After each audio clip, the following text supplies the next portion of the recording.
Hi everyone, welcome to Three Devs and a Maybe.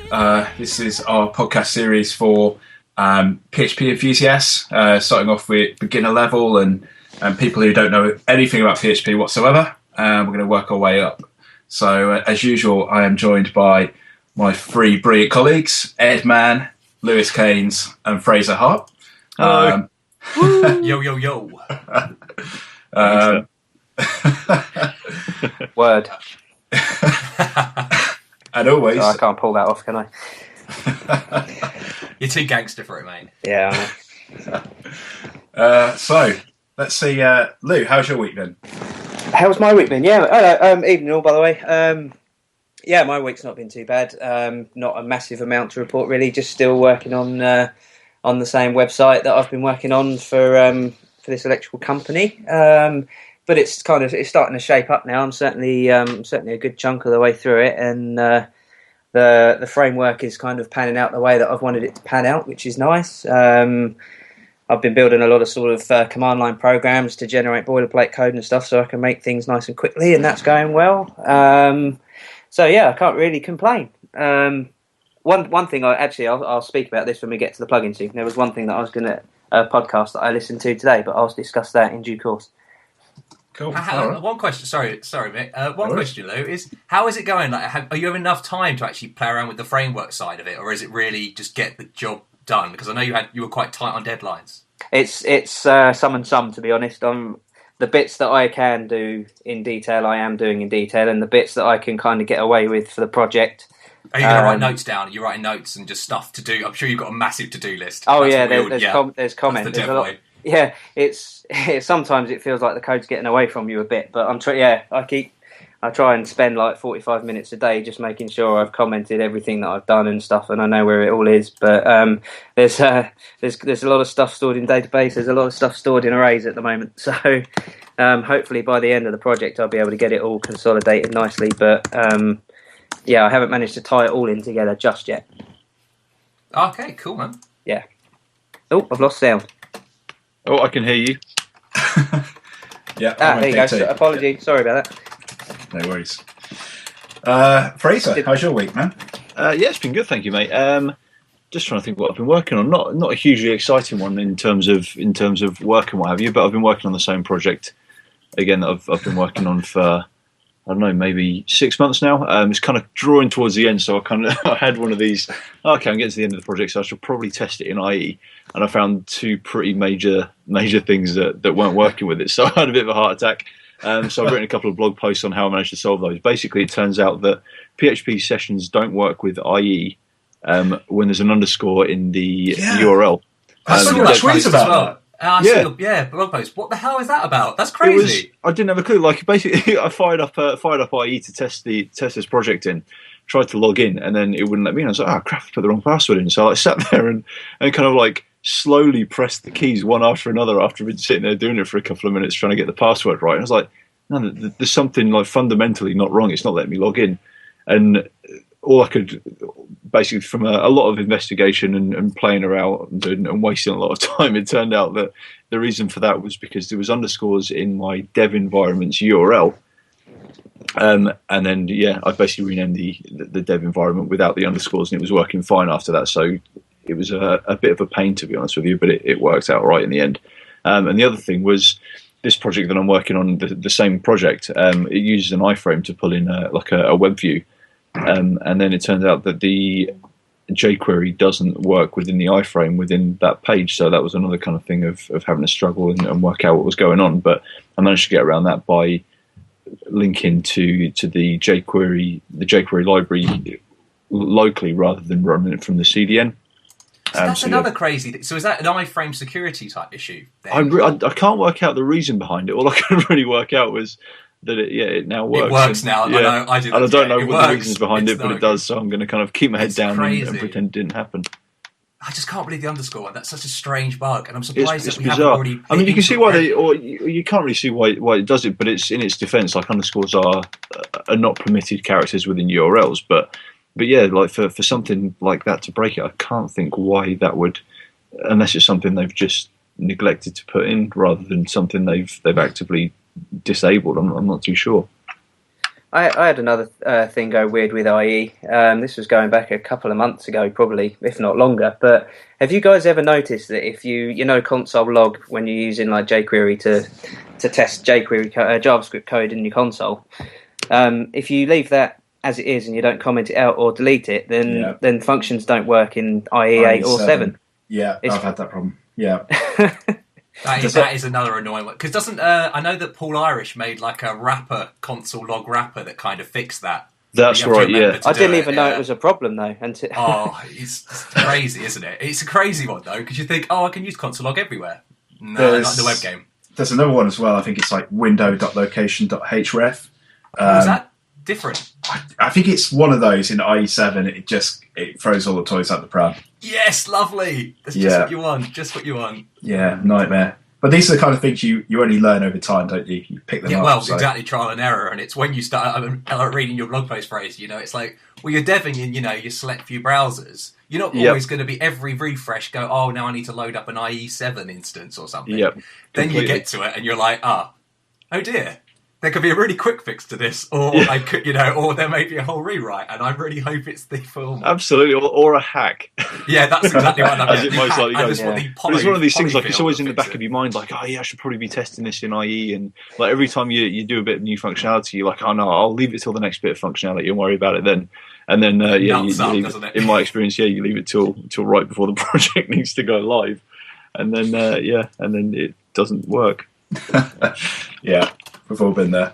Yeah. I know it's a PHP podcast, so I'll keep it brief. But how's the rowing training going?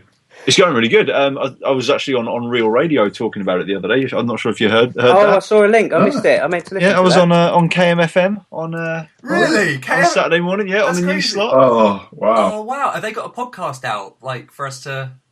A podcast? Oh no, so but we I can put listen up back on, to the show. If you go onto the Facebook page, or if you go onto the Pacific Rowers website. Bit of a plug, pacificrowers.com. If you go to the press/media section, it's the second radio interview down. Sweet. Did it go well? It went all right, yeah. I said basically a lot as from listening to this, I kind of realised I do. It's like me going, It's the the ums and ahs. That's what, but no, it was quite good. The interview went on for about 10 minutes. It was pre-recorded, and then they sliced it up and they played it over 6 different news segments between like 8 o'clock in the morning and 1 in the afternoon. So that was my first foray into actual real radio.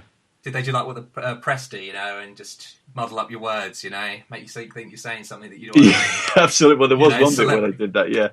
Like there was a bit where I was talking about like plastic in the ocean, because the kind of the cause that we're raising awareness of by doing the row is raising awareness of basically like plastic pollution in the world's oceans and stuff. And I was saying one bit where I was saying, there's this kind of like this whirlpool of broken down plastic, and it's not as you'd expect, like plastic bags and bottles. It's like microscopic particles that fish eat and all this kind of stuff. But they cut it up so it gone from being, it's not like you'd expect it to be with like plastic bags and bottles, to basically it's plastic bags and bottles. Only plastic bags and only bottles. Yeah. Great. Oh dear. But fair play, no, it worked out right. We didn't get a single hit off the website off the back of it, but it's fine. Yes, you did, because I'm on it now. Wait. Oh, really? Boom. Yeah.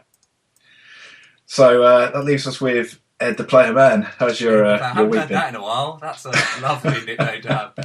Oh dear.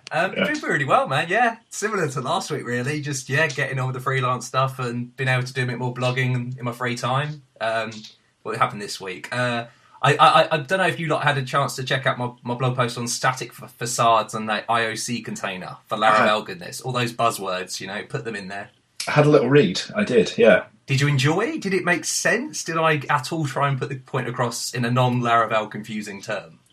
You did, yeah, absolutely. I've got to be honest, inversion of control isn't something I was really up to date with. I didn't know anything about it, really. So I read your article and I read something on Wikipedia. But, yeah, it was quite interesting, actually. Yeah, pretty good. I think the slogan you have for IOC is something like, it's like if you go for like an acting audition, it's, don't call us, we'll call you. That's it. Yeah, that's the one. That is a great way of wording it as well. Like, yeah. Yeah. Yeah, no, I thought it was a good post, actually. It was also, I don't know if you guys saw, if you've read .NET Magazine this week, but I don't want to keep banging on about Laravel and stuff, but Jeffrey Way, he had an article in .NET Magazine this month. So it's quite good. What was that about? I've bought that, but I haven't read it yet, actually. Did you buy that with your pizza, Lewis? Yeah. Yeah. Well, I don't want to bang on about it because we did talk about it a lot last week. But basically, I'm not slating Jeffrey Way whatsoever, so don't get this twisted. You're going to start a turf war. Right, that's not what you were saying earlier. But yeah, basically, he writes an article on how PHP is a modern language now, and how it's come a long way. But he also strongly emphasises that Laravel has made it a modern language, which I don't agree with whatsoever. A language makes itself modern. Like, a framework can only sit on one. That's it. That's exactly ours. Yeah. So, to be fair, I think I'm slightly twisting his words. It's not exactly what he says, but he's talking about 5.5 and stuff. But he's also talking about how Laravel is a modern framework, and it's a good read. Should check it out. Check that out. Yeah, well, definitely. Yeah, that's cool. I haven't looked at .NET Magazine in a long time. I really should, because it does have some really good stuff. I know it emphasises a lot on the responsive web stuff and topics like that. Yeah, it's a good magazine. I mean, it's a tricky one because they've got to cater to front end developers, to back end developers, designers. It's not like a website where it can be like specific websites just for that one thing. Exactly. So I can't pick it up and read front to back. It's not always everything's relevant to me, but. And they gave us a plug as well. On Twitter, they championed our podcast. So they did, didn't they? They did. Yes, thank you very much. So now I just want free, .NET. Yes, free. I don't actually understand how these magazines are able to exist in this day and age, where like all the information that you could ever need is on the internet. Like, so I just don't get it. Like, it's weird. Because is the actual content they put in the magazine online as well, like in a paywall type, wall thing that they do. I think a lot of it is on their website, and for free, or do you have to subscribe? Yeah, that's crazy. I suppose people still just like the book feel, because I pick it up sometimes, Derek Smith, and you have a little look through, and it is nice looking through a book like a magazine. Yeah. Holidays and stuff. Oh yes, holidays is a massive one. Yeah, you literally load up on these geek books. Yeah, absolutely. So, any other blog posts? You've done quite a few this week. I have, I did a couple more. Yesterday I was able to get through a couple out. Graphiz and SVG output. SVG is awesome. I don't know if you lot have played with SVG before? Very briefly. It's so cool. Select scalable vector graphics. It's like, it's just XML-based vector graphics. So you can actually, so instead of a raster image, which is a fixed image, say like a photo or something, a vector is something that can actually resize and scale, and it's done by geometry and, actual processed on what the actual thing is itself.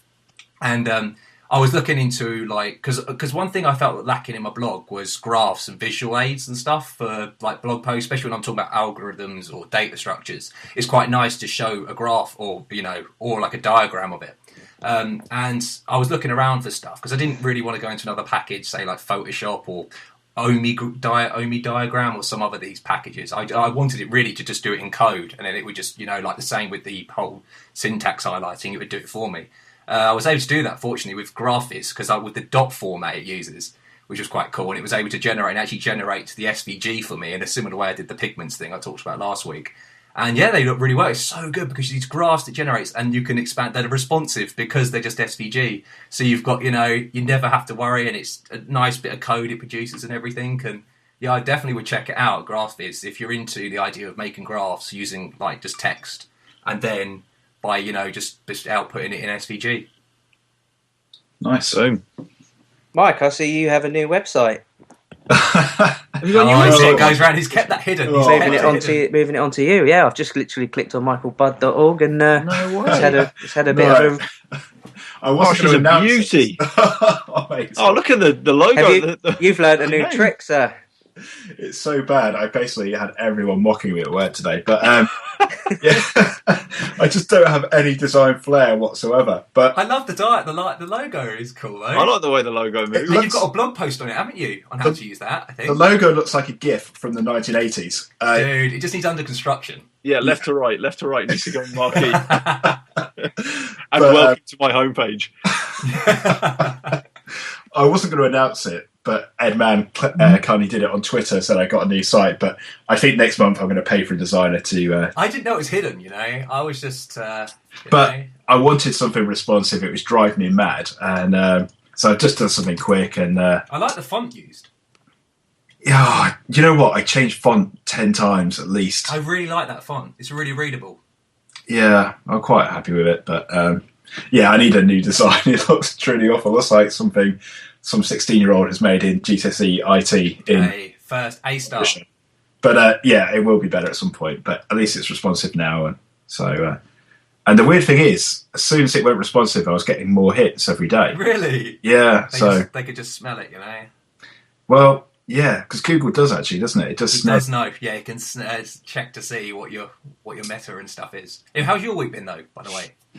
Yeah, it's been pretty good. I mean, slightly off the web development chat, but basically just been decorating my house. And you spent a whole week, didn't you? That was the thing from last week. I think it took 5 days, and I did a room and a half. It's just absolutely mind-numbing. Was that the living room though? Because you had a lot of pictures on Twitter about like setting up the TV and stuff, the stand. Yeah, I mounted the TV onto the wall. So has it fallen off yet? It hasn't. Then it's a result. That's a result. I'm quite happy with that. A weekend, a builder would be gone now. Yeah, exactly. They wash their hands of it. So yeah, I did that, and then I took my other half to the Isle of Wight for a relaxing weekend. So yeah, it was quite nice. So, very nice. And took the time to learn a few things because I've been meaning to play with Canvas for ages. So just a little bit, just to wet my beak and find out what it's all about, and hence my 1980s style GIF H1 on my website. But it is actually using Canvas. Oh, is it really? Yeah. So, cool, man. But that's the only reason it's on there. Really, is just to show people how to do that. So it's just some basic effects with it, but it's using a library called Easel, which I don't know if you guys have used before. I've never used that. I read your blog post. It looks quite cool. Yeah, it's dead easy to use, especially if you're familiar with object-oriented programming. It's everything's an object, and it's just a really friendly, easy API to work with. So yeah, definitely recommend that. But yeah, other than that, just working on my Java assignment and revising for my exam, which is next week. So yeah. You're confident? Quietly confident? No, not really. Yeah. No. Oh, come on. I think I'll be okay, but I don't think I'll ace it or anything like that. So, but yeah, that's my week. You ace the last one though, didn't you? Yeah, but that was really kind of like an intro competency test, just to check. You pick up the core concept. So it wasn't a massively hard test, to be honest. So you put yourself there all the time. It's like, and by the way, thank you for the iTunes review. The person who gave us the iTunes review. Yes. Oh yeah, that fellow I'm actually chatting to on email at the moment. That's so cool. And the fact that he said how good Mike was, and Mike was like, "Nah, he's lying." I'm just like, you can't give Mickey a compliment. You just can't. Oh, I don't know. I just got a voice that makes you punch me in the face. But yeah, I guess that's a unique trait, Everyone feels that way, I guess. So hopefully not about me, but about themselves. But yeah, so. But yeah, thanks very much. That guy who left that review was really good. Yeah. How about you guys? Anyway, any sort of libraries or plugins, that kind of stuff that you want to talk about? I have a few, but I'm happy to go first if you like. Yeah, go for it, Lou. Yeah. The first thing that I listened to an interesting podcast show today, which is the first one. I've mentioned this guy a few times. I think particularly in the first podcast that we did, David Connolly. DCRadionetwork.com. This is a podcast that I used to listen to quite a lot, but the last few shows that he's done have kind of gone off topic for the kind of stuff that I'm interested in. But he's done his most recent show, which is entitled "How PHP Saved My Life," and it sounds like a bit of a dramatic title, but it's actually a really interesting listen. He's obviously worked in freelance. He's worked as a freelance developer for pretty much his whole career, and he's basically discussed how it all started and where he's got to now and stuff. And it kind of sounds like he's winding it down. But I won't give too much about that away. But it's a very interesting listen, that one. So yeah, I'd recommend maybe give that one a go. In terms of plugins and bits, I've been using a lot more CDNs than I used to. Actually, this seems to be like the way to go now, doesn't it? rather than importing zip files and Yeah. and stuff left, right, and centre. Not if So you're including an iframe in IE. But I mean, one thing which was great, which Tiny MCE, the WYSIWYG editor, you can now get that on CDN, which is lovely. So you don't have to get all those bits. You just include one line of one script tag in your code, and then just put your configuration in, and that's nice and easy. Oh, that's cool. I was working with that today, actually. Yeah. It's I'll get the link for the show notes to get the CDN, but I mean you can find it quite easily, I think, if you Google it. Another one for various sort of CSS things that I've been looking for is css3gen.com, which is a really nice, just kind of easy code generator for whatever CSS3 effects you want to generate, like drop shadows and things like that. So I've been using that a few times. And I've been using Git an awful lot. Again, rather than downloading zip files, if you can get into the habit of using your command line or terminal and just using Git to clone these things into your directories, it's so much quicker. And it's fairly straightforward to learn as well, I believe. That's pretty much it. I don't think I've used any plugins this week. No, I don't think I have. But that's it. Yeah. The CDN talk is quite interesting because I do remember, I think it was, what was it say? And it was cdnjs.com I use quite a bit. Yes, I don't know if that's right. Yeah, that's it. And you can search for all of them and it has them all there for you. And there's some really obscure ones. And then, of course, they have all the ones you normally would have. Yeah, I get Twitter Bootstrap from there. It's just great. It's just a great way of doing it because the nice thing about doing that then is firstly you're kind of leeching off their but it's a CDN, so they're fine. They're probably geographically placed in certain positions, so you're going to get the fastest speed possible. And also another thing, and it's like using the Google CDN, is that if you load up a page, or all these sites now have it, so if you load up one page that has Google API, the cache on it, the expiry date on it's so far in the future that when you go on to say your page or something else, they've already got it in their cache anyway, so they're never going to have to download it again. Yeah. And it's kind of nice because normally you're downloading the same version of jQuery again and again and again and again for no reason. Yeah. Absolutely. I mean, I've been sort of back and forwards in my head as to whether it's definitely a good idea to use it or not. Obviously, it's a lot quicker. But then you wonder, is it better just to have all the code locally in my project or not? Well, because the nice thing about like HTML5 boilerplate is they have that like the fallback, don't they? It's like the if it tries to hit it at the CDN, if it can't find it, it will then include the document like the jQuery version that you've got locally. Oh, okay. So it's kind of cool. There's like a nice little trick you can do in. It's like a little code. It just checks to see is like $set or jQuery set. If not, document write, and it actually writes out the script tag that it just needs then to import the version you've already got like locally, which is kind of cool because it means it covers both bases. Yeah, that's a good idea. Definitely. Cool. That's it for me. What about you guys?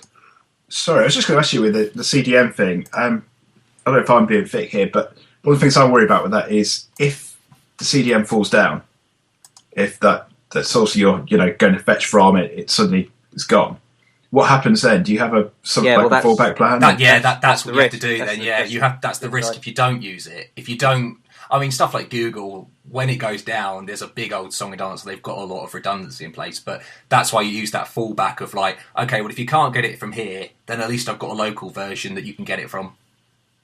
Cool. Okay. The main thing in its favour is it's like Ed says, the caching thing. So it is just supposed to speed things up a hell of a lot, isn't it? Yeah, because if you've already went on one site with it, it's going to be stored in your cache for a long time, and then you don't have to worry about it, which is great. Yeah, cool. Okay. What about you, Fraser? Anything you want to plug? Not hugely. I've been using a plugin called Drop Zone, which basically handles drag and drop uploads of files and what have you. And it's absolutely fantastic. Like you can just drop it on top. If you've got like an upload form on your site at the moment, you can literally just upload it and then initialize it, and it automatically overtakes whatever you've got on there. And it's pretty fantastic. I'll chuck it into the show notes. But it's a really basic thing to set up, and it's quite powerful in terms of what you can do with it going forward. This looks handy. But it's absolutely fantastic, and you can click on it to initialize it, or you can just drag your files into there. Is this something that in your browser?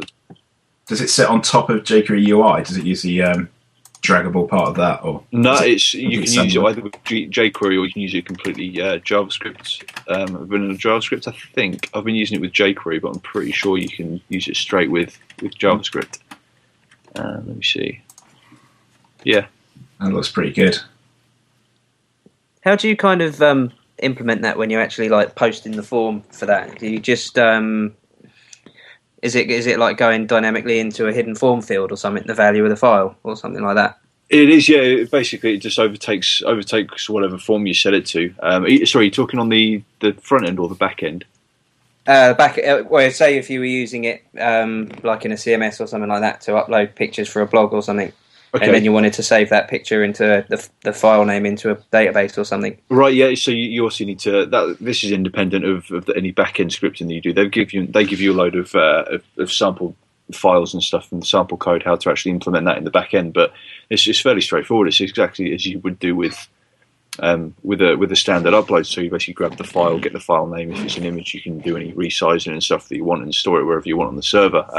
But this is just a front end as opposed to a back end. But they do give you examples of how you can implement it in the back end as well. Right. Oh, cool. Yeah, that looks very cool. That. Yeah, I might have to use this one. Yeah, it's really, really cool. Cool. Well, who's that sound? Is that my? Oh, is that my leather sofa? Ah, your leather, baby. That's why. I was wondering, Apologies. Oh, look at Lewis. Oh, got leather sofa. I was wondering what that noise was. I kept hearing this weird. I'm like, what? Who's on leather? That was just my 20-year-old bottle of champagne. Don't get excited. We haven't paid for it yet. How about you then, Ed, man? Anything you want to shout about? I think I've got two things. I've got one tech related. Well, they're both tech related, but one like related that'd be quite interesting, which is a podcast.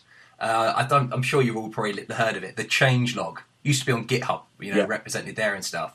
And it's a great podcast because it I like it because when I go for a walk or I go jogging or something, I like just putting this on, and you can talk like all different open source projects that are currently a buzz in the whole open source world, which is cool. And there was one in particular, the last episode that they've currently done, which is called, it was No Black Friday.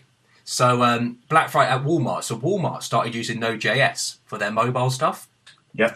And there's a really cool talk on it, and like how they were worrying that this thing was going to overblow. They didn't know what to expect with Black Friday with this, because what they'd done is they kind of made a proxy between. So some of the calls were being called using Node, but they're all going through Node, but some were actually handled by Node.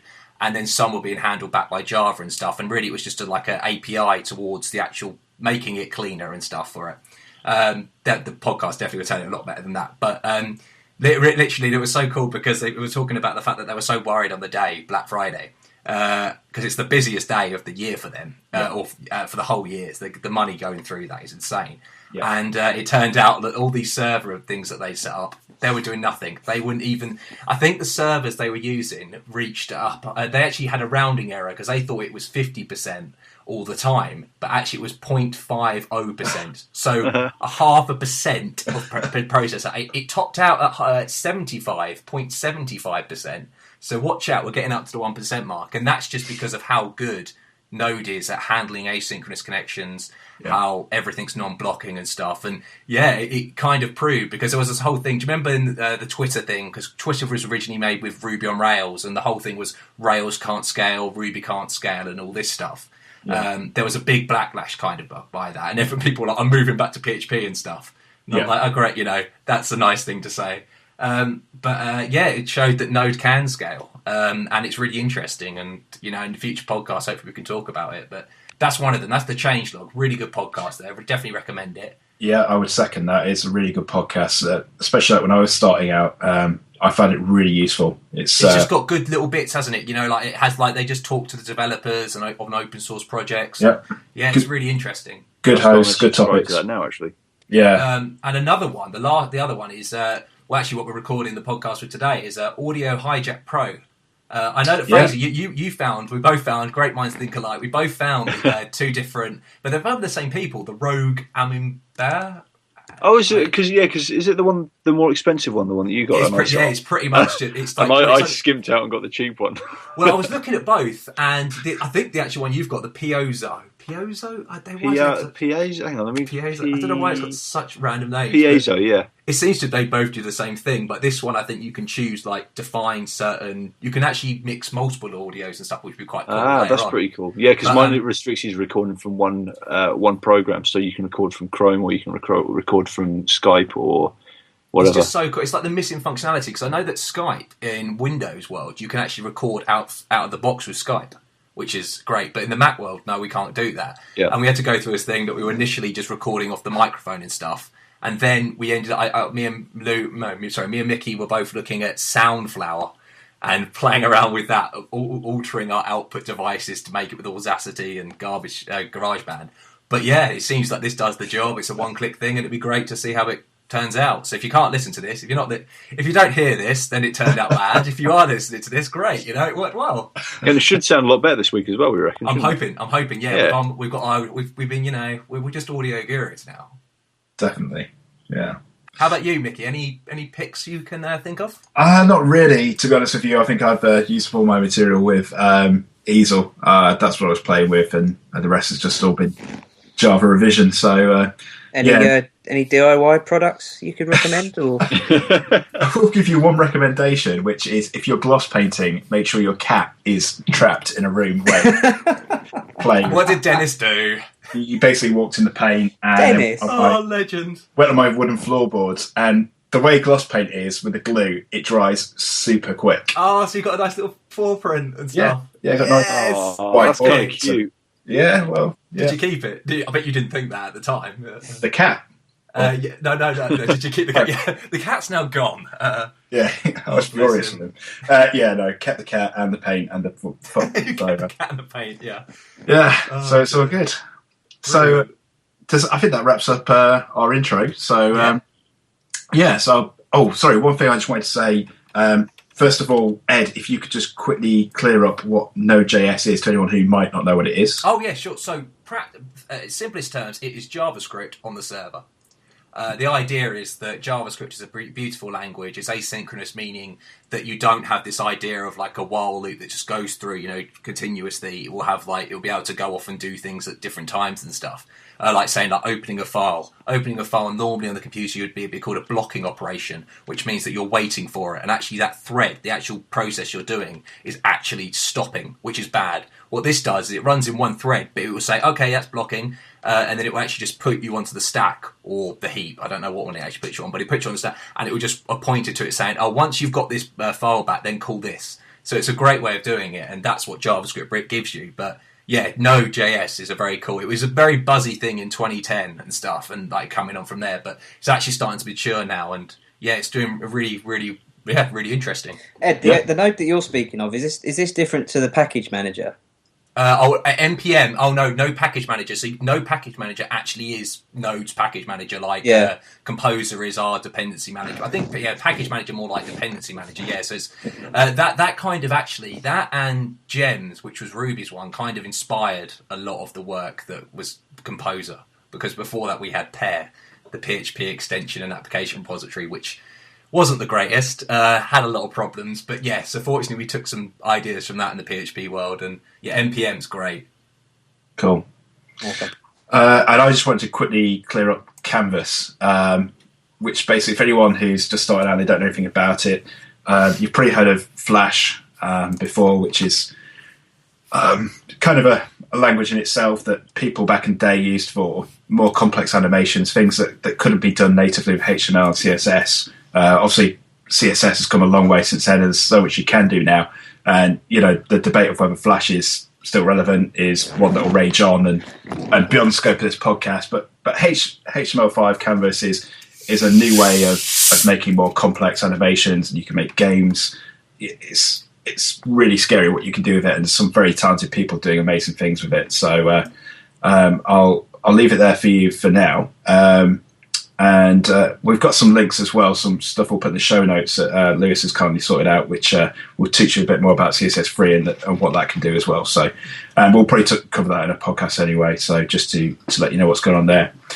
But for the rest of the podcast, we're going to turn our attention to some feedback that we got from one of our listeners. And a guy called Richard Applin, and we are really grateful that he's taken a lot of time actually to send a really in-depth email of. Thanks a lot, man. It was so awesome. Reading that email just made it all worthwhile. Yeah, absolutely. I think we were all really chuffed to bits with it. So thanks, man.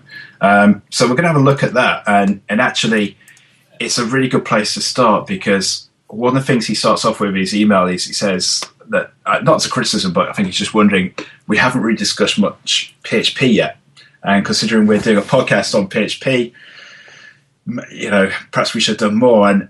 And basically to answer that, I'll field this one if you don't mind, but basically this is something we've been talking about a lot between us, and it's something that's really tricky to do in a podcast without any visual aid. It's really difficult. So it is definitely something we want to do, but we want to do it in a way that's not pointless and just a waste of everyone's time, really. I certainly feel it'd be a good idea to do a podcast on PHP docs, php.net, and having a look at that and trying to understand it and interpret things. But really it is something that we're still trying to decide on. But I don't know if you guys have got anything to mention on that one.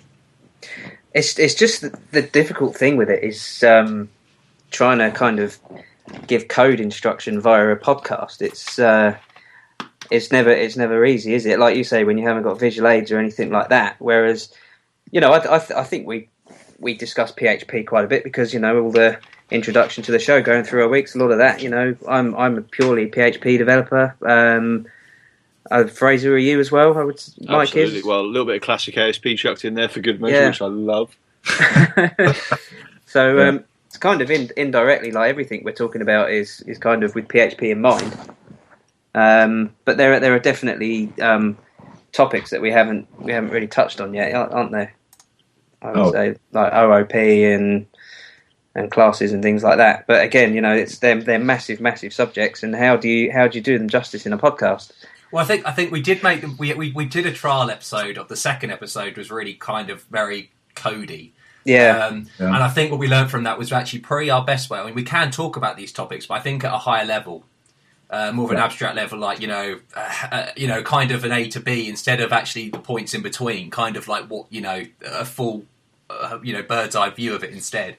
And I think that's what we're probably definitely getting to looking at. And I think the first one actually about the PHP docs and describing it and how to use it and stuff, because it has changed a bit during the time. There are a couple of cool things you can do with it now, and where you can display it and everything. And maybe you're in an IDE and stuff like that we talked about in another past podcast.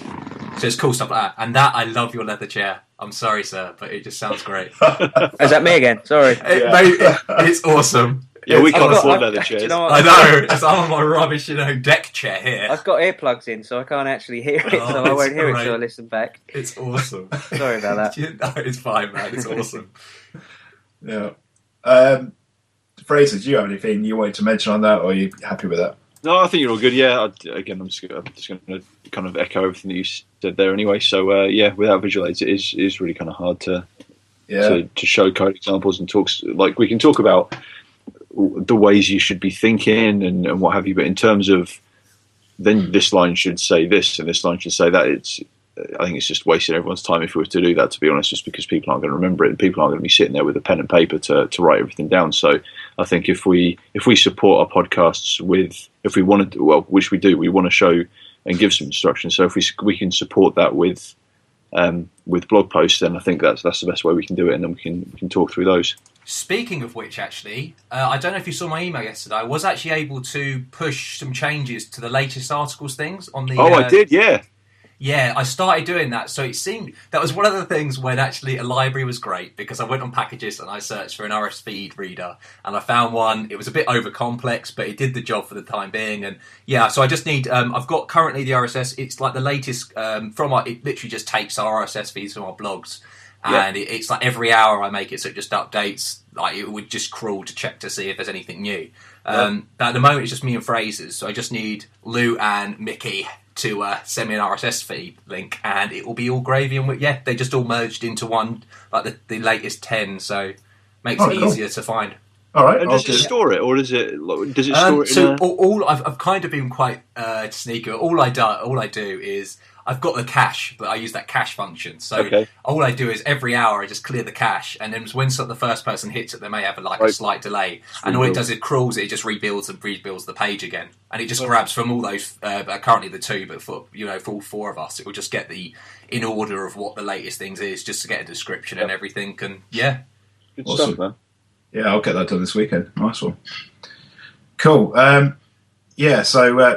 just to sum that up, we will be looking at concepts and that kind of stuff, like Ed says, rather than actual hard code. But we'll definitely be looking at object-oriented programming at some point, and I would like to look at PHP docs. I think it'd be quite helpful for anyone who's starting out. So hopefully that answers that question. The next thing he really touches on is quite a few questions on freelance work. So I know Fraser's certainly done a lot more freelance work than I think the rest of us have. So I'm probably going to field quite a few of these at him, but perhaps we go around with some of them anyway. So one of the questions he asks is, do your employers mind you doing freelance? So Lou, do you want to kick us off? Sure, yeah. I don't do an enormous amount, but thankfully, I've got a very, very good couple of bosses. I work for a design agency, so the majority of the work there tends to be more like brochure design than it does website stuff. So they have said to me in the quiet times that they're more than happy for me to do whatever I want. So I'm very lucky like that, actually. That's cool. Yeah, it's quite a nice setup. So I obviously in the quieter times get a lot of time to study as well and do tutorials and everything else. So all my free time is spent either doing my own projects or learning my own stuff. Cool. I was going to say, one of the things I would say is just check your contract wherever you go, because it will be very clear about what you can and can't do. And my company is very SEO orientated, so I'm allowed to do as much freelance stuff as long as it's not really SEO stuff, which takes me to the ground because that's not really my area of expertise. So and I'm certainly not a designer. They wouldn't want me designing for them. Yeah, and you see michaelbud.org, so that's recommended. Anything you want to add on that, Ed, man? Well, at the moment I'm just doing some freelance stuff, but that's really just between jobs. I have done, there was one thing actually in there, so I'm skipping a little bit, but just answer it now. Like freelance as a limited company. I did look into that, and in the end I just ended up using a umbrella company, which is kind of like, so the umbrella, so you like work for a company that is specifically around just to be a company, and they handle all the hard stuff and you just get a paycheck from them. So the people you're working for pay them and then they pay you, but they handle all the problems of taxes and all that stuff. Which is kind of cool, especially when I didn't want to. The only cool thing about making your own company is you get to make a name, which is pretty awesome, but that's all I could think of, all the hassle and stuff, and you doing your taxes, and I didn't want to have to do that. But not really much to add. I'd say, I think Fraser's definitely the man for... Yeah, I think that's a great tip, though, what you were just saying, because that is a lot of hassle. And and it's a really good question, because it's certainly if you're just starting out and say you're not on a wage that you're particularly happy with, freelance is a great way to supplement your pay. So great question, I think. So if we move on, how do you balance your time with your employer and freelance? It's another great question. I guess we'll shoot over to Fraser for this one anyway. Okay, basically I don't take on huge amounts of freelance work, and the jobs that I do take on, it's stuff that I know that it's not going to be time intensive and stuff that I can knock out in say 40 hours or something. So like a simple CMS site or something similar. Like I don't really want to go down the route of having to support a full e-commerce site for a client in my spare time, because I do have a 40-hour a week job, so it would be difficult for me to do that.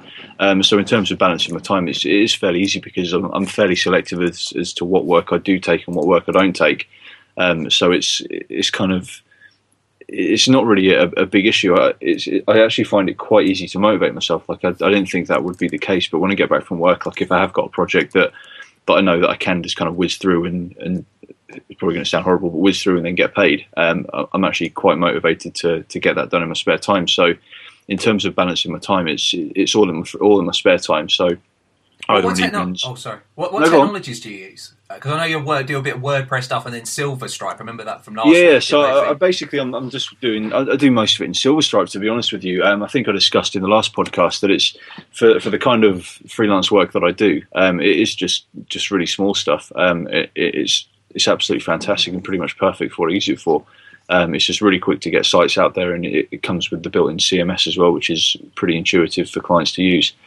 So yeah, I'm more than happy. I'd rather kind of just put a simple site out in Silverstripe in a quick amount of time than go down any other route, to be honest with you. Simple. Absolutely. Is it with designers do you work with, or do you actually work with the client face to face, have meetings with them, or is it mainly a designer does the work and then you? Yeah, I generally work with a designer, like a good friend of mine. I got him a load of work. He came out to New Zealand with me when I was over there last year. And then ended up getting him a load of work while we were over there, and then we've come back, and he's basically been my main source of freelance work. I've had a couple of other clients come and go in between as well, but yeah, basically it all just comes through him. So he does all, because he works for himself, so he's constantly out pitching for work, and he can't do websites, but he's really good at graphic design. So basically everyone that he pretty much speaks to says, "Oh, I'd like a website as well as a brochure and as well as a logo." So he'll try and farm that off to me if very cool. Yeah, so it works out quite nice, because it means I don't have to go looking for the work. I don't have to have the hassles of chasing clients for payment, and I don't have to kind of liaise with the clients and sit there with my phone ringing all the time. So not that that's stressful. No, yeah, because it's kind of I think it's kind of like it could be very easy to take on a few jobs where the clients are expecting me to support them between office hours, which I can't do because I'm working a 9 to 5 anyway. So it works out perfect doing it the way I'm doing it. So yeah, it's really good. Cool. I just to second a couple of things that you said there, Fraser. I would just say, if you are going to do freelance work, and I know a couple of us had experience of this, is just always make sure you have an agreement with your client as to exactly what you're doing. Nicky, you've had that a couple of times, haven't you? We've all had project creep, which is fine in your day job, but when it's freelance, it can become so stressful. Yep. And the dreaded words that you'll always get from your client is, "Oh, can you just do this?" or "Can you just do that?" And it's always like something I was chatting to the guys about before we actually came on air. It was like in my day job, like it's like a "can you just," and the "can you just" was, "Oh, can you just, when they click that button, can you like sync their account up with their Facebook and pull in all their Facebook data?" And it's like, that's not really a "can you just," that's like a few days development. Yeah, exactly. So it's worth thinking about, and especially if you've got a partner or that kind of stuff, kids, have a real think about, can you actually do it? Because you see all the dollar signs, but it is a lot of work, it's stress, and you've got to get that work life balance right. And because Ed, perhaps you could talk about programmer burnout a little bit. Ed. He's gone home. I'm burnt out. Out. That is a massive topic, programmer burnout. I think you get it in all jobs. Freelance stuff, I find myself being a bit of a perfectionist. And also, I find myself very hard to, if I've got a problem, to put it down. So when you're working with freelance stuff and say you're working, for your set, you're working on your own computer and stuff, it's very easy to spend the whole day on the computer, maybe get some food, and then spend all night on the computer as well. You may think, you're getting more productive out of that, but really, actually, in the end, it drains you. It drains you so much. And like I say, I haven't had the chance to do the freelance and then actually full-time employment as well. I can only imagine that is a lot harder. And I think, Mickey, you've done that a couple of times, haven't you? You've had your day job and then also... I've definitely, at times, been halfway through a freelance project and wish I hadn't started, to be honest with you. So I would definitely, as a word of caution, just really think about, do you need it? Do you want it? Is it interesting? Is another one. That's what I find with it. I mean, the money's great, but also, when you want to get out of work, you want to be doing something interesting, I find. So yeah, exactly. Definitely. The next question, I feel like I'm peppering questions at Fraser, but he really does have a lot more experience, I think, in this kind of area than we do. But how do you go about getting freelance jobs? Like I said before, it's most of it comes from my friend who's the designer. So he's out looking for work all the time anyway. Yeah. And then he'll come to me quite often and say, "Oh, can you just give me a quote for this, or can you give me a quote for this?" And it's fairly easy for me to kind of pick and choose what I do. So like I said before as well, like I'll only really take the easy ones that I can just kind of bang out in a few days and then kind of hand over and not really have to touch again, just because it does suit my lifestyle and with having to work and what have you. Yeah. Do you know if he goes to other freelancers as well? He's got one other, yeah, he's got one other guy that he does use. And in his words, the other guy's cheaper, but his work's not as good. There you go. Well, that's it. I'm happy with that. So I've had a couple of other clients come just contact me through my website, and a lot more since I've started blogging and what have you. I've only started doing that in the last couple of years, but I definitely noticed a big uptake of people contacting me asking for quotes and stuff through my website ever since I started blogging. So if anybody out there is looking for work, then I think blogging is definitely one of the best things that you can be doing. Blogging for sure, and then you could just and showcase your work on your blog and everything. Absolutely. Stack Overflow, like you've got 2,000 points there, sir. Oh, I have indeed. Yeah, I clap that. I've got 2,000 loser internet points on Stack Overflow. It lets me, like, do you know when like people suggest edits and stuff? Yeah. Because I've got 2,000 points, I can now like sit there and approve or reject people's edits. So like I spent like when it first ticked over, I spent like 15 minutes like, this is amazing. I can like approve or reject. Like gives you a real like sense of power. I am God. Absolutely. But yeah, so 2,000 points. My next milestone is 3,000, and I think 3,000 gets me something as well, but I don't know what that is. It's the fact how happy it is and how cool it is for us. No. But in the real world, it's like, okay. Yeah, it's like these points don't equate to money. Money, yeah, it's like nothing here. It's awesome. What about like peopleperhour.com or anything like that? Have you ever tried anything like that? Anyone really? Not really, to be honest with you, because I think this might come. Not I'm just trying to like dance around the subject that I'm going to say, but it kind of in those kind of markets you're competing against people from the third world that will work for a lot cheaper than you. Yeah, basically, and that's the only reason that I've not. Well, they also could say like they just put it's that race to the bottom again, like Mickey was talking about last week, and it cheapens the product. It's the same one-by-one, website or one-on-one websites and stuff like that. Like, they want the good product, but really it's like the price that matters, and. They're not looking. They're looking for a bid. You're literally bidding for the work. They're not actually looking at your work and saying, "Oh, I like this guy." They're just looking for the price. That's all they care about is the price. And it's not a very nice. I mean, I've never looked at it. I did know that I have known some people who've done a bit of work on it, and they say it's not very good, and they've gone away from it. But I don't know. Has anyone out? Mickey, have you? I haven't. No, to be honest, I've looked at it, but for the very same reason. The one time I looked into it, the guy was offering like 5 hours work for like a $5, and I was like. There's no way I'm going to get drawn into that. It's just ridiculous. Do anything with that. No. I mean, I might be exaggerating, but I can't remember. I remember thinking it was ridiculous. I mean, do these people think? I suppose they think once they get a couple of clients and stuff. Because I know that I know I've done this in the past. Done some free work. Yeah. Because just to get yourself in the door, and it's good practice. That's one thing actually at university I did. I did do some free work, and I did do a bit of paid work, but. Just to get yourself in, because clients are completely different to university and dealing with that. And it is enjoyable actually to see something being shipped and everything and someone using it and everything like that. But yeah, I mean, starting off with some free work, I think these is probably what they think is like, they do a bit of work for cheap and then hopefully that will amount to something. But a lot of the time it just means, oh, this is the bog standard price now. I expect for £5, 5 hours of your time, which is impressive. Did I tell you the story? Like a friend of mine came to me. This is about 3 years ago, and he goes, "Oh yeah, you do websites?" So I say, "Yeah, I do websites." So oh yeah, my grandma's she wants to start up a business like selling her cross stitch or whatever it was that she was doing. I was like, oh, okay.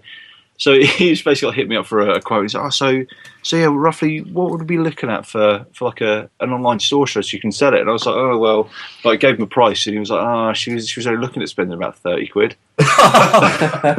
You're joking. She just wants one-on-one. That's it. Oh. Depressingly not joking. I've had a very similar incident to that. I have. Yeah, it's ridiculous. What about you, Lou? So because you've done a couple of projects, haven't you? I remember you took.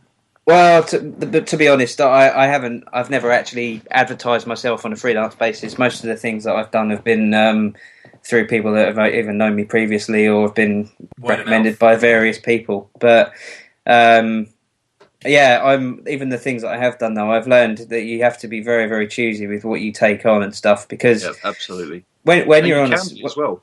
sorry, And I think it's perfectly reasonable, and it's perfectly, it's doable. Like, you can be as choosy as you want. Like, you can turn down anything that you. well, the thing is, I mean, Yeah. when you're on a salary, I mean, what do most people do every month? They think about how much money they're taking in a month, and then they weigh that up against their outgoings and everything like that.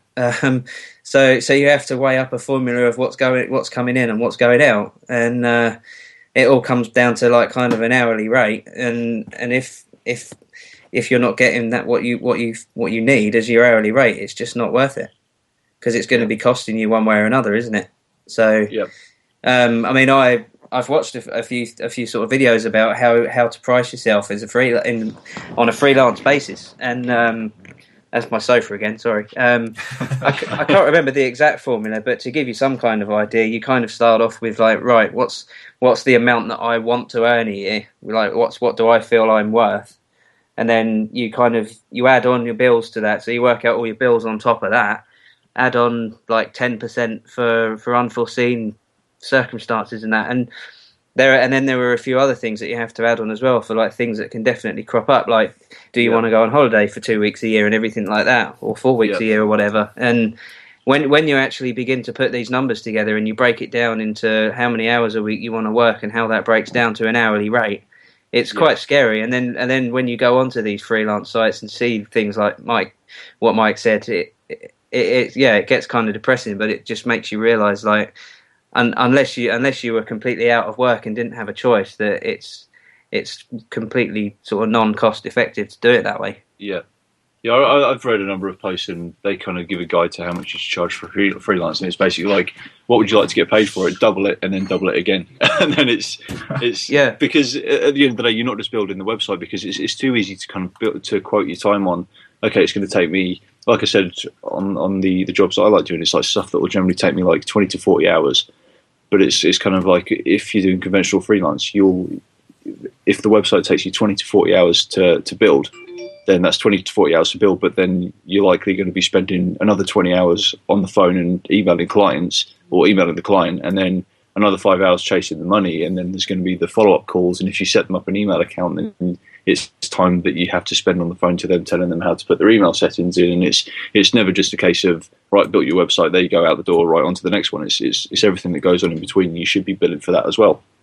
A former boss of mine had quite a good term for it. I won't use the exact term that he uses, but let's call it silly Billy tax, shall we? Silly Billy tax. Yeah, that's a great way of wording it. So you work out what you want to charge, and whether they might be again, code word silly Billy. His word wasn't quite so pleasant, but like add on 10% for those sort of things, and it adds up. And why should it be considered any differently to, we all know what we're looking at if we have to call out a plumber, or the kind of where those rates start from and stuff. So what we do is very skilled work, so why should it be any different? Yeah, that's kind of my theory on it. So this is, I mean, he's got a question further down the list about why aren't you working freelance full time? There are reasons for and against it, but these are the kind of reasons that really have to be taken seriously. Yeah. Mine is loneliness. Sorry. Well, this is a great question, and I know we've all talked about it, and it's a huge topic, and even in .NET Magazine, and I'm sure they say this every year, but it said 2014 is the year that everyone's going to go freelance, and it's it sounds so dreamy and so good, but at the end of the day, if it's so great, why aren't we doing it? I guess it's another good one to go around and get people's personal opinions on it. So I have a very simple theory on this. Yeah, I think that if you're able to do work in your own time, then absolutely do it. And then if you're in a position where the work you're doing in your own time is dominating your normal job, then maybe now you're in a position to do that. But until that point, probably not. Yeah, that's my start, and that's when I'll start thinking about it. If I'm getting a regular stream of freelance things coming up, and now I'm struggling to juggle it with my day job, then that's a position that I really love to think I'll be in one day, and I really hope so. So yeah. I know it's a delicate question because some of us are employed and we have to be careful what we say, I guess. But Fraser, what's your feeling on the matter? Basically, the reason I don't freelance full time is because I'm lazy. And if I'm deadly honest, that's what it is. And I don't like the idea of having to go out and look for work. I'm an awful salesman, I think. So I don't think I'd be very good at or I know I wouldn't be any good at going out, and I wouldn't be interested in going out looking for work. I'm more than happy sitting there. Someone puts a plate of work in front of me, and I sit there and knock it out, and then go home at the end of the day. And I really enjoy it that way. And I also enjoy the kind of the camaraderie of going into an office with your workmates and or working together on a similar project. Which obviously there's situations where that could be the case in freelance, but I do like the office environment, and I do enjoy even the routine of I have to be here at 9 o'clock and I have to be here till at least 5:30, and then it kind of, I don't know, I think I maybe just need that regime in my life to keep me sane, to be honest. I can hear someone typing. Apologies. Yeah. Sorry, I was just like, 'cause it's great now because I've got the headphones on. I hear everything. It's really weird. I can go next. The freelance stuff, I thought it was lovely. It's a dream job in a sense, you know, you're doing what you love, you can work your hours you want. With me, I find I work too much, which is kind of funny, but it's just my thing is that I just get hooked on something and I just keep doing it and stuff, and I kind of need people around and stuff. You know, I love Skype because I can talk to people and stuff, and that's great, but I do miss not being in an office, you know, being in an office environment and stuff, because that kind of thing, you know, just that going up, waking up in the morning and stuff at a set time, that routine, I do enjoy that kind of, and I could see myself doing freelance stuff on the side again, but I don't think I would do it full time, because I prefer the routine, and I suppose it's probably just me, you know, I'm just not good at making my own routine. How about you, Mickey? Is he still there? Have we lost Mickey? No, I just completely forgot that I had my microphone on mute. So, yeah. Wow. That is awkward. Sorry, I was going to say, I should mention at this point that Ed probably has done the biggest freelance project out of all of us. And I won't go into details now because he might not want me to. But maybe he will... Facebook. Yeah. It was Facebook. It's Facebook too. You know, the ladies love it. That's why I'm a player. But maybe he'll blog about his experience. He'll love me for saying that, but maybe he will, because we're running out of time. But for me personally, it's something that I'd love to do, but when you're working for someone, at the end of the day, as stressful as your project is, you have no ownership of that project, no liability. It's your boss who takes all that. When you leave the office, you leave your work at the office. And see, I do like that. I do like that responsibility, you know, like saying kind of, you know, you do the best you can, but you haven't got the worry and the fear. And that's the one thing about having a big project. It's the fear that things are going to break at, you know, 9 o'clock on a Friday evening. You're out with your mates, you get the phone call, and you end up having to completely ditch it all, and you're there sitting on your computer all night. And exactly. You know, you get money for it, but it's not, I don't think it's worth it in some cases. I really don't. Yeah. So, anyway. The real world is a serious place, and exactly. the bills have to come first. Yeah, and security and knowing that paycheck's coming in. 100%. So, just to sum up, we're not saying don't do it. It's a great thing, and some people it works out really well. But just make sure you've thought about it. And I mean, definitely to start off with, I would recommend working for an agency or a company and getting that experience first, and then seeing. And I think Lewis is right. I think if you can get to a point where you've got enough work that you could comfortably leave your company one day and start freelance the next day, that's the ideal situation if you can do it. But anyway, we have come past the hour mark, so I'm sorry, Richard, we've not covered all your points, but just to rapidly fire through the three remaining things you talked about is some of the things you'd like to see in the podcast is comparing server-side scripting languages. You've mentioned a few like Python, PHP, Ruby. Yes, we're definitely going to do that. We'll schedule it in at some point, but that is definitely on our agenda. You said you'd like to hear more about CMS systems and how that's a whole show's worth, that one, isn't it? Even maybe a couple. I don't know. Yeah. It's a huge topic, so we will be covering that, definitely. That's going to be on our list. And you also mentioned about security, which is a really interesting one. And, when's the right times to use HTTPS and that kind of stuff. I can't wait to talk about that. I've got a couple of cool points on that, but yeah, we'll go through that another. I'd be interested in hearing all that because security's something that I do need to kind of swat up on. Same, absolutely. So yeah, we definitely cover all those topics, and again, thanks for your feedback. We really appreciate it. So we're going to have to wrap it up there, but thanks for listening, and we'll be back next week. Cheers, guys. Bye. Oh, Bye.